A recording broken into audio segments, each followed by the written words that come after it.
What's up, Hobby Maniacs? Rob Barrett here today with a look at the new White Dwarf. This is issue 88, showcasing the new Tau Stormsurge battlesuit. Make sure you stay in the trenches, subscribe to this YouTube channel, check out the blog, spikybitsblog.com, and make sure you head on over to thelongwar.net. That's the home of the battle reports for exclusive content and early access videos. Become a veteran of the Long War today. So this issue is actually really cool. I mean, a lot of it's already been spoiled, but you get a really good look at the new suit itself. And there's some pictures in here and things that we haven't seen already. Of course, there is 3 different ones that the studio built that you can see right there. And of course, they were very careful not to put any other new pictures in here, but we've already seen from the Warhammer Visions that there are new Tau things coming out. We know next week is the Ghost Kneel. So it's really interesting that they took great pains.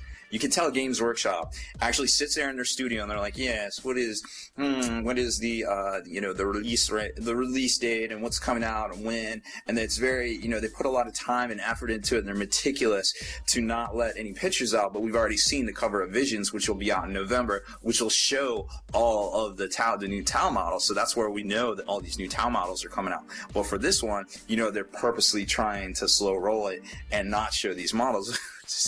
Which is kind of just funny to me in general. Like it just makes me giggle. I don't know why. It's silly. Other companies, they just, hey, this is coming out in 3 months, get ready. Okay, cool, thanks guys. Anywho, so the Stormsurge is a really interesting model, and a lot of people, if you haven't heard all the rage already, there's an exposed cockpit area here, and we've already seen leaked pictures of the actual instructions for the kit itself, and it doesn't look like there is a piece to make it non-open top, but then it isn't really open top because it's a gargantuan creature, so try to keep that in mind too. But people are still upset about it, just because, I mean, it does seem silly. Like, why would you have an exposed crew compartment? They're not Marines. What if it rains? What if they're gonna go through all this work, and then you're even having you're firing missiles, right? But there's gonna be smoke and stuff from that, right? And then it's gonna cloud the cockpit. It just function wise, it's just silly to me. And of course, function wise, Marines running in the battle with their helmets off is kind of silly to me too. You're like, you have the best armor in the galaxy, but you're gonna run into battle with your helmet off. You're stupid. So, a lot of people are very upset about that. Now, you got the 2 versions of the Stormsurge gun, the Plasma Blast, and the Ral Rifle version, which is the Strength 10 straight shot. Now, a lot of people are divided about which one they should take and why and things like that, but I can tell you what, we know that the D-Weapon one's going to definitely make an impact for sure.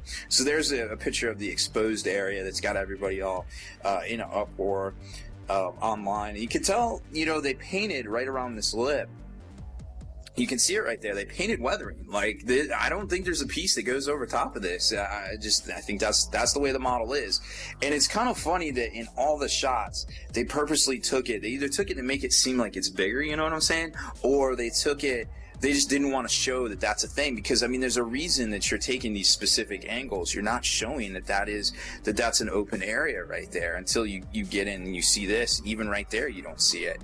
And really you only see it in this picture here on most of the pictures, because they're kind of doing an overlook of the battlefield, but then they're very careful to not also make it as obvious. So it's, again, it's very, very deliberate, very interesting photo placement by Games Workshop themselves. Again, here another shot, and you see that they'll only have the Pathfinders, the Devilfish, the Riptide, and the Piranhas themselves, and of course in the back there the broadsides. So if they're showing us that, we're not getting new models for any of that stuff. They wouldn't show it to us, and that's just the way they are, and that's fine. I mean, they have their reasons for doing what they do, I guess. I don't know.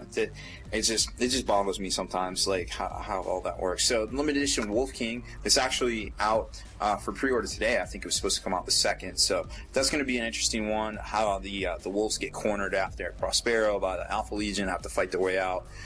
Boom, boom, pow. Sprues and glue feature this week.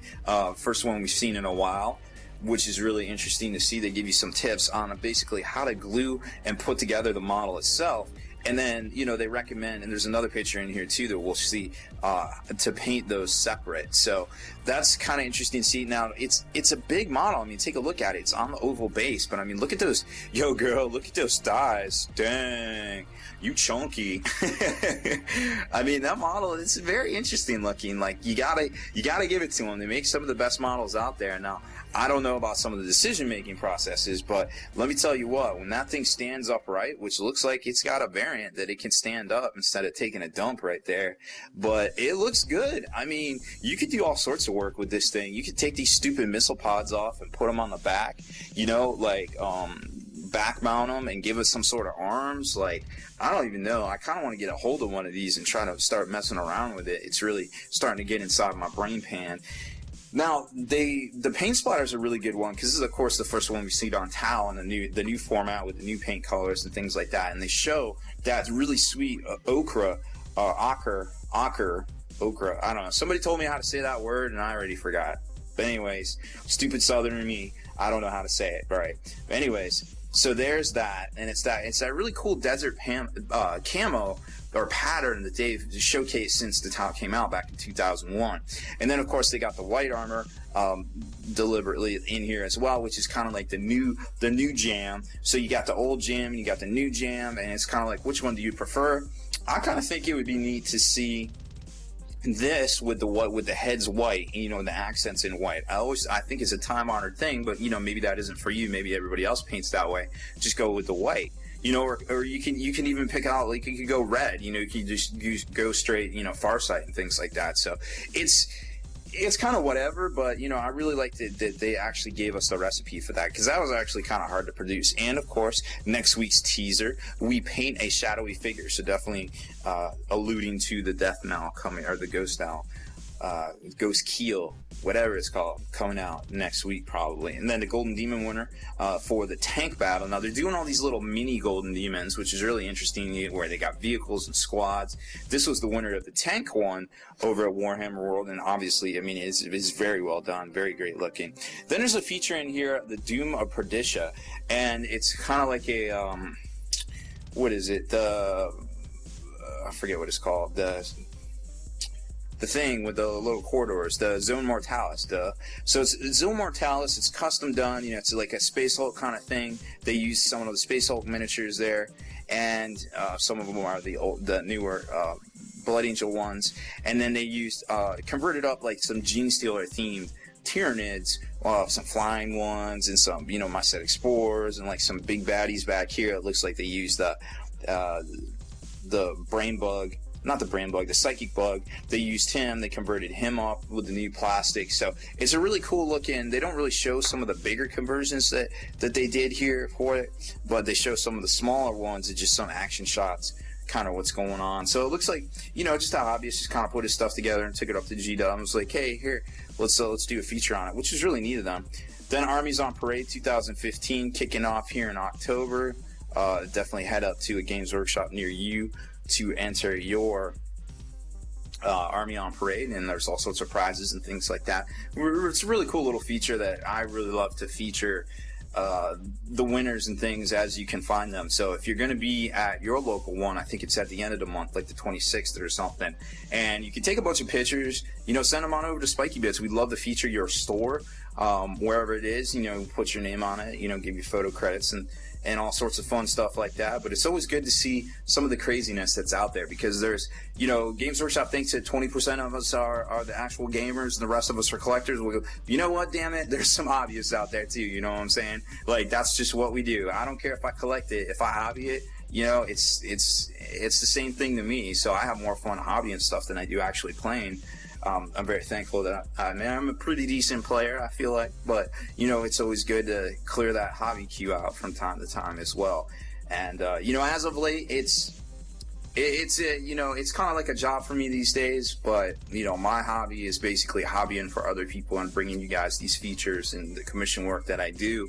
So it's really humbling, you know, that I'm able to contribute to the hobby that way and you know, fill that role for a lot of people out there. And you know, it's really great that I have that opportunity to bring this stuff to you guys. So I'm okay. I don't get to paint as much of my personal stuff as I would like, you know, but I can slide it in here and there, which is pretty cool. So here's the rules, and you know, the spy pictures we saw earlier in the week, it was kind of hard to tell, but it looks like this is up to 10-inch D. So you know, if people are in your face, you're going to get some straight shots. If you dump the anchors, you know, you're going to get those anchors in, and you're going to be able to get the double shots. You're going to be able to get 4 shots if you do the anchor thing. So it almost feels like this guy's rules were made for anti-Death Stars. And also the missile system almost seems like when you're shooting, you know, 4d6, you're shooting, you know, 14 times 2, you're shooting 28 rockets at something. A lot of this really has to do with burning down scoring units.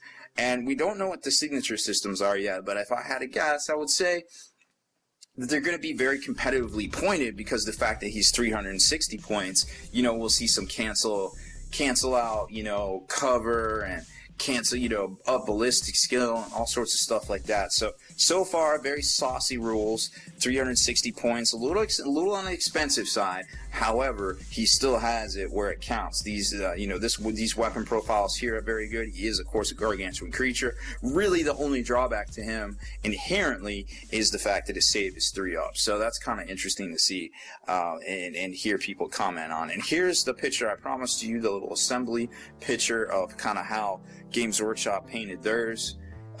I guess, or recommends painting it in a sub-assembly kind of type fashion. I'm not sure why they'd keep the bottom black and prime the rest like that, but using the little flight stands is a really cool idea. I feel like if you have a bunch laying around, if not, you know, well, whatever. You can always use paper clips and things like that. And then the teaser in the back, which we already know that there's new Tau's coming, because we've seen the cover for White Dwarf 89, because somebody at the publishers leaked it. You know, an exclusive Stormsurge minigame and Stealth Attack, which will be the new, I guess it's Ghost Now suit. So there it is. I hope you enjoyed my video review / of the new White Dwarf 88. Can't wait to see 89, to have all sorts of new saucy rules for the new Tau. But for right now, this is all we got, and we know there is lots more on the way.